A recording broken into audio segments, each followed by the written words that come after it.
we're not going to have to worry about load balancing as much.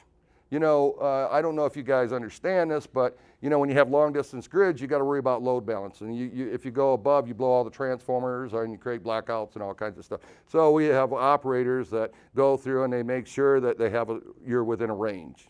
And it's called load balancing your grid, okay? And they do that all over the country. Well, since we're not going to have long distance grids, a lot of that goes away. And because we're not going to have solar and wind coming into this thing, we don't have the fluctuations in the energy. This will create steady energy across the board, will hugely reduce all the SCADA operators is what they're called to maintain all these load balancing. And so what's going to happen is we can maintain, the people that can maintain them are at the sites themselves, and the only stuff that needs to be monitored at central locations is just to make sure everything's up and running, and they're not going to have to load balance or anything, so they don't need to control the individual sites. If they don't need to control it and they're only getting information to see information, that eliminates cyber attacks, because they couldn't change it from the internet. That it's only changed within the specific sites themselves. So they can still call and they can monitor and they can do things, but